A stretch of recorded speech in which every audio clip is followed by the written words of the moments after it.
This is Robin Minds. If you're watching me right now, chances are that you have a Nigerian mother or a father or a relative that always sends you unsolicited WhatsApp messages. I remember many years ago, my mother texted me to bathe a mixture of hot water and salt to prevent Ebola. Not that I had it, just to prevent it.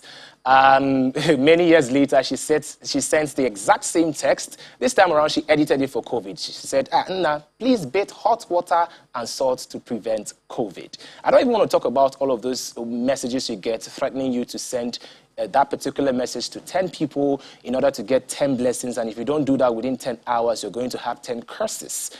What am I trying to say? My point is, across social media, television, and other platforms, it has become increasingly important for us to understand how the media works and how the media is sometimes manipulated.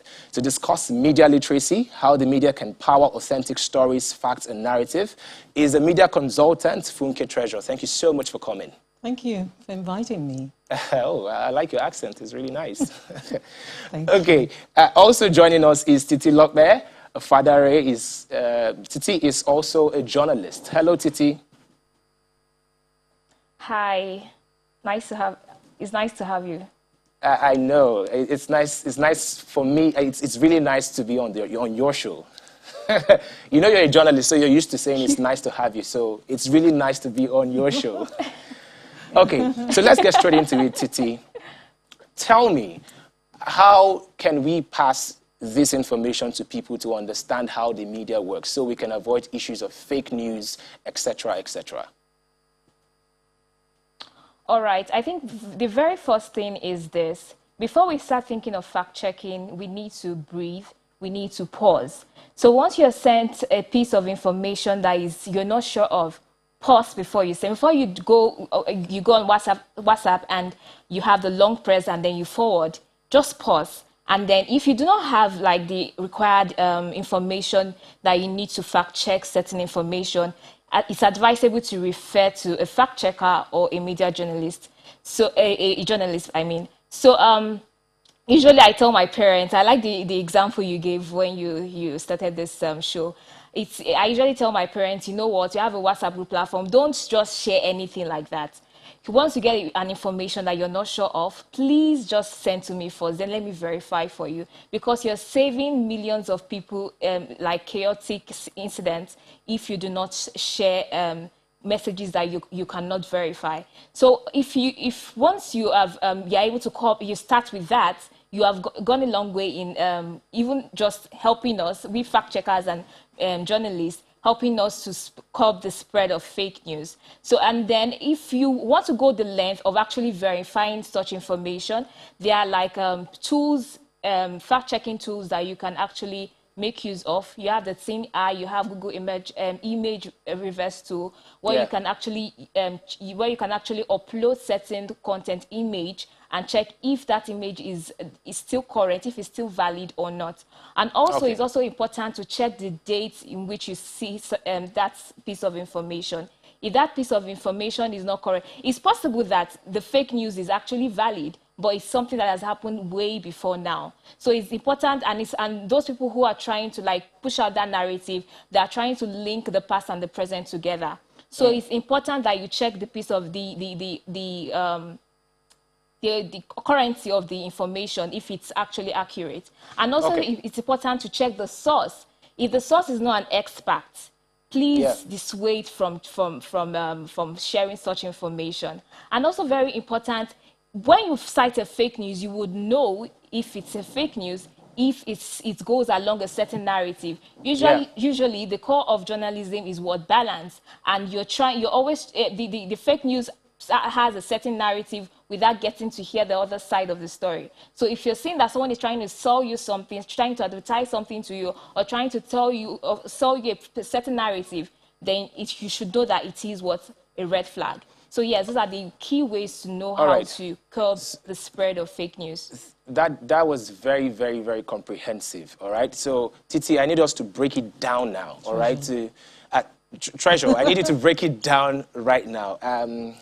In layman terms, if you want to itemize it, that's fine. What are the things we should look out for? How is news credible?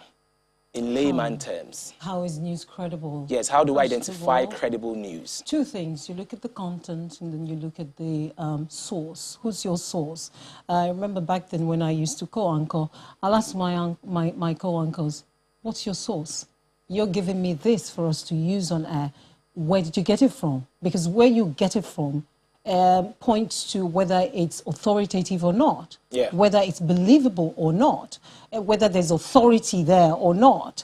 The content as well, Titi just said it, it has to be balanced. Once I'm seeing it tilting to ethnicity in favor of a region of Nigeria, or is tilting towards religion and there is no balance, there's already a question mark. And then you said it at the beginning of this session, the date, the location, the people behind it. You can't bring something from 3 years back and start to share and distribute and then think you have, and then you see forwarded many times. That was an update on WhatsApp because of they were trying to combat fake news. So they just want to indicate that this message you're getting is from another source. Exactly. So once you see forwarded many times, you pause, as Titi Lokwe said, you pause and take a look again and ask yourself, who is the most credible person within the sector, within this narrative that I can connect with to verify the news? The essence of journalism is the verification of our methods and our tools. So you cannot practice journalism even if you are a citizen journalist without the verification of whatever it is you push out. Yes, but you know, we are trying as much as possible to educate the non-journalists.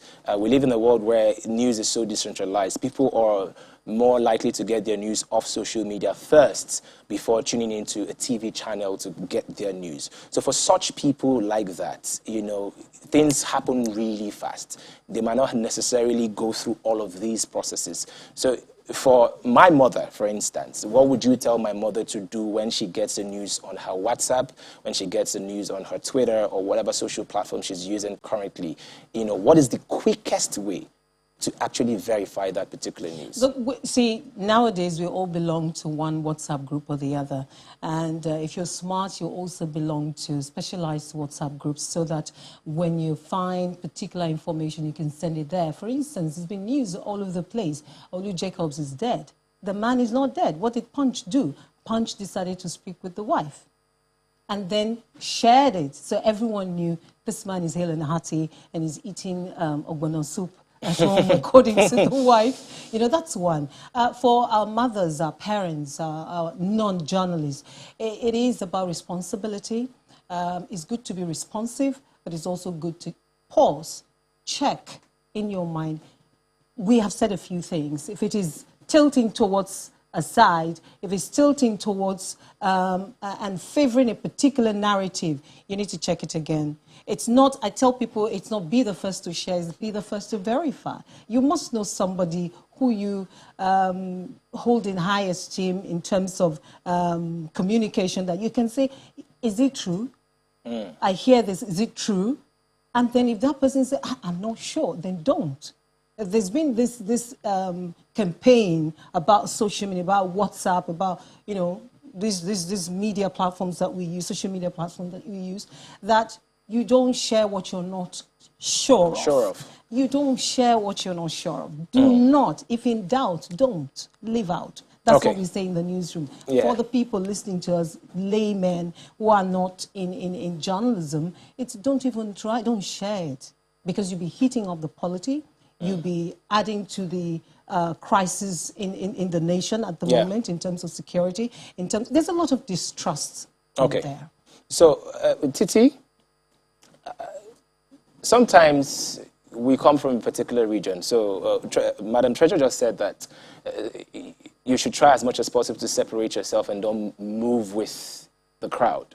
But sometimes it's hard. You know, if you have a particular sentiment and then there's a news that is in line with that particular sentiment. Take, for example, if I like ogbono soup and then I see that they're spreading the news that ogbono soup that they're selling in a particular area or region is fake. Because I love ogbono soup, I'm just going to automatically believe it. So at that point in time, how do I separate myself from what I love, what is peculiar to me or peculiar to my region or peculiar to my tribe or my religion? How do I separate myself and fact check? So what's the mental process? Okay, so once you're faced with that situation, usually the core of journalism is that you have to remove yourself from this situation because the truth is more important. You need to spread, you need people to know what is factual. So you either have to consult with an expert, a health expert, sorry, or someone who you know is very conversant in the field. So it's important. It's understandable that we're humans and we operate based on our biases, we operate based on our sentiments. But when it comes to your job, this is your job, you have to be professional. So, and you cannot dish out false information because you have a certain bias for ogbono soup. So it's very important that if it has to do with the health of human beings, or it has to do with an ideology that might affect a certain people, it's advisable to get information from a valid source. So it's not just about you saying that, okay, this is how I feel and I want to project it on people, but it's important that you spread the right information. Okay, now a follow-up question. Now, there have been certain conversations going around about underreportage of certain issues, and that's as a result of certain restrictions that some of these trusted media structures might have. So in cases like this, where there might be underreportage of a particular issue, how do you advise that the truth gets out? I would advise that the media, we need to encourage user-generated content. I mean, getting issues from people. We cannot be everywhere.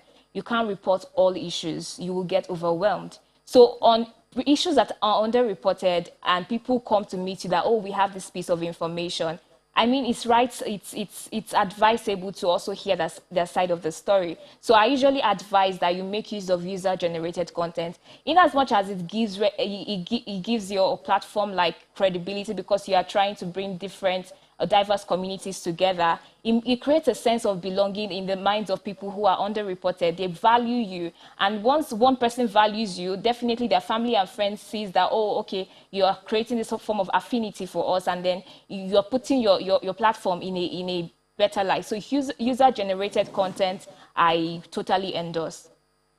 All right, Madam Treasurer, real quick, how can we combat fake news, and what are the dangers of having fake news? Well, fake news for an organization makes an organization lose credibility, and it might be tough to get that credibility back. It breeds mistrust, and then again, it causes a crisis in anywhere that it is peddled on. Abated. So I'll leave it at those three. We all are responsible for the kind of society we create.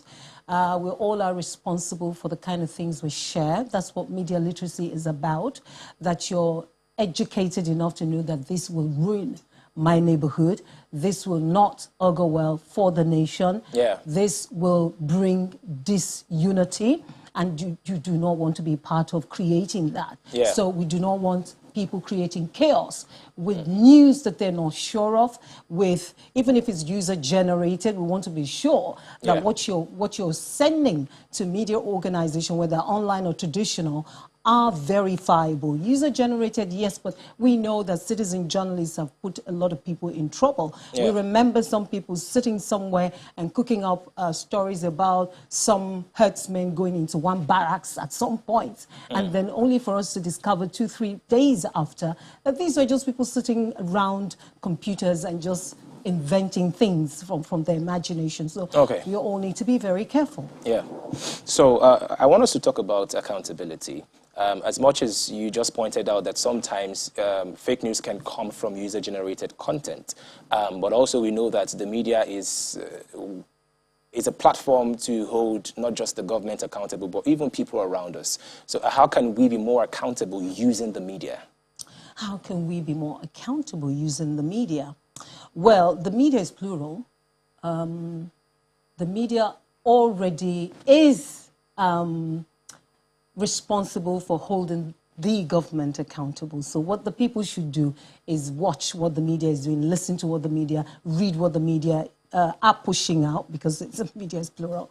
But yes, the media has, or media have, the responsibility to monitor governance. In monitoring governance, we're holding them accountable as well.